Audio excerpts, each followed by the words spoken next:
दुनिया सच में सिंपल है। तुम्हारी जिंदगी मुश्किल इसलिए है क्योंकि तुमने खुद उसे मुश्किल बना रखा है। ये है the courage to be disliked की शुरुआत। एक किताब जिसने जापान से निकलकर पूरी दुनिया में लाखों लोगों की सोच बदल दी। ये किताब कहती है एक ऐसी बात जो सुनने में अजीब लगती है लेकिन है बेहद ताकतवर। अगर तुम सच में खुश रहना चाहते हो तो तुम्हें कुछ लोगों की नापसंदगी झेलने की हिम्मत रखनी होगी। चलिए इस किताब की पूरी यात्रा में उतरते हैं। ये किताब लिखी गई है दो जापानी लेखकों ने, इचिरो किशिमी जो खुद एक फिलोसोफर और एडलेरियन साइकोलॉजी के एक्सपर्ट काउंसलर हैं, और फुमिटाके कोगा एक प्रोफेशनल राइटर जिन्होंने खुद को कहा है मैं प्लेटो हूं और किशिमी मेरे सोक्रेटिस। पूरी किताब की बुनियाद है एल्फ्रेड एडलर की साइकोलॉजी पर।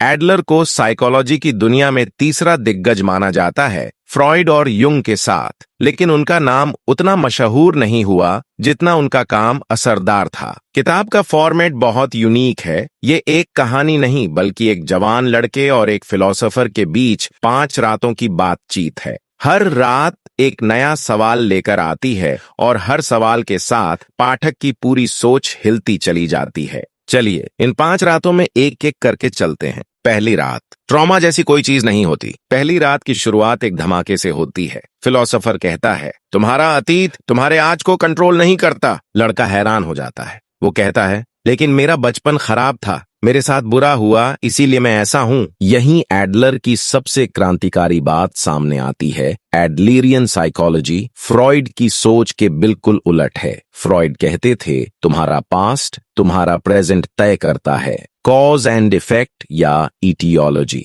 लेकिन एडलर कहते हैं नहीं, तुम अपने पास्ट को एक मकसद पर्पस के लिए इस्तेमाल कर रहे हो। मतलब क्या? फिलोसोफर एक उदाहरण देता है। एक लड़की जो घर से बाहर नहीं निकलती, वो ये नहीं कहती कि मुझे कोई ट्रॉमा है इसलिए मैं बाहर नहीं जाती। एडलर के मुताबिक सच ये है कि उसने पहले फैसला किया कि उसे बाहर नहीं जाना और फिर उसने अपने डर या चिंता को एक बहाना बना लिया। यानी इंसान अपनी भावनाओं को अपने मकसद के हिसाब से बनाता है, न कि भावनाएं इंसान को कंट्रोल करती हैं। एक और मिसाल, गुस्सा। फिलोसोफर कहता है गुस्सा एक टूल है जिसे हम जानबूझकर इस्तेमाल करते हैं जब हमें किसी को कंट्रोल करना हो या अपनी बात मनवानी हो। गुस्सा हम पर अचानक हावी नहीं होता जैसा हम मानते हैं। इस रात का सबसे बड़ा सबक यह है तुम्हारे पास हमेशा एक चॉइस है। तुम अपने अतीत के कैदी नहीं हो। तुम अपनी जिंदगी को यहाँ और अभी से नए सिरे से लिख सकते हो। दूसरी रात। हर समस्या एक इंटरपर्सनल रिलेशनशिप की समस्या है। दूसरी रात में फिलोसोफर एक और चौंकाने वाली बात कहता है दुनिया की हर परेशानी, चाहे वो जलन हो, गुस्सा हो, डर हो, असल में एक इंसानी रिश्ते की समस्या है। लड़का पूछता है अकेले बैठकर दुख महसूस करना भी? फिलोसोफर जवाब देता है हाँ, क्योंकि अकेलापन भी सिर्फ इसलिए दुखी करता है क्योंकि हम दूसरे लोगों से तुलना करते हैं, उनकी नजरों से खुद को देखते हैं। यह किताब इंफीरियोरिटी कॉम्प्लेक्स यानी हीन भावना की बात करती है। एडलर कहते हैं हर इंसान में एक नेचुरल इंफीरियोरिटी फीलिंग होती है, यानी हम हमेशा बेहतर बनने की कोशिश करते हैं। ये नॉर्मल है और अच्छा भी है, ये हमें आगे बढ़ने की ताकत देता है। लेकिन दिक्कत तब आती है जब ये इंफीरियोरिटी कॉम्प्लेक्स बन जाता है, जब इंसान अपनी कमियों को बहाना बना लेता है। ना मैं छोटा हूं इसलिए सफल नहीं हो सकता, या इससे उल्टा नो सुपीरियोरिटी कॉम्प्लेक्स, जब इंसान झूठी शान दिखाकर अपनी कमजोरी छुपाता है। फिर आता है एक बहुत गहरा concept, non life is not a competition. जिंदगी एक रेस नहीं है जहां आपको दूसरों से आगे निकलना है। अगर आप हर किसी को कॉम्पिटिटर की तरह देखेंगे तो उनकी सफलता आपको दुख देगी और आप कभी सच में खुश नहीं रह पाएंगे। तीसरी रात। ना दूसरों के काम में मत पड़ो, डिस्कार्ड अदर्स टास्क्स। तीसरी रात शायद इस किताब का सबसे पावरफुल हिस्सा है और यहीं से टाइटल का असली मतलब खुलता है। फिलोसोफर एक कॉन्सेप्ट देता है द सेपरेशन ऑफ टास्क्स, कामों का बंटवारा। इसका मतलब है हर काम, हर फैसला या तो नामेरान होता है या ना किसी और का।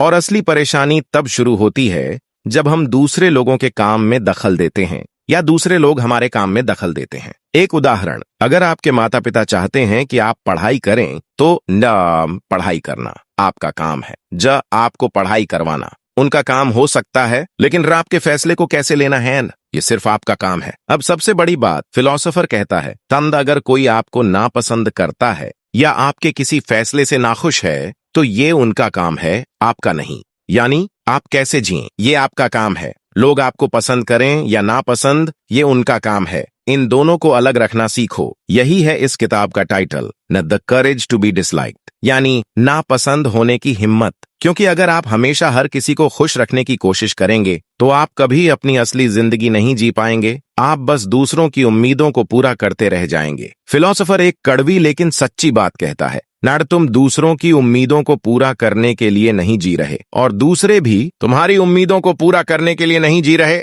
चौथी रात, ना दुनिया का केंद्र बनो मत बल्कि उसका हिस्सा बनो। चौथी रात एक नया शब्द लाती है, नॉन कम्युनिटी फीलिंग, सामुदायिक भावना। फिलोसोफर कहता है, सिर्फ दूसरों के काम से अलग हो जाना काफी नहीं है। असली खुशी तब मिलती है जब आप महसूस करते हैं कि आप एक बड़े समुदाय का हिस्सा हैं, चाहे वो परिवार हो, दोस्त हो, समाज हो या पूरी दुनिया। यहाँ एक जरूरी फर्क समझाया जाता है, हॉरिजॉन्टल रिलेशनशिप्स बनाम वर्टिकल रिलेशनशिप्स। वर्टिकल रिलेशनशिप, जहां कोई ऊपर है कोई नीचे, जैसे तारीफ करना या डांटना, ये दोनों ही असल में एक तरह की ऊपर से नीचे वाली सोच है। हॉरिजॉन्टल रिलेशनशिप, जहां हर इंसान बराबर है, यहाँ हम एक दूसरे को थैंक यून कहते हैं, मदद के लिए शुक्रियान कहते हैं, तारीफ करके ऊपर से एहसान नहीं जताते। फिलोसोफर एक गहरी बात कहता है, जब आप दूसरों को सिर्फ ये सोचकर मदद करते हैं कि इससे मुझे क्या मिलेगा, तब आप सच में खुश नहीं हो सकते। असली खुशी मिलती है योगदान की भावना,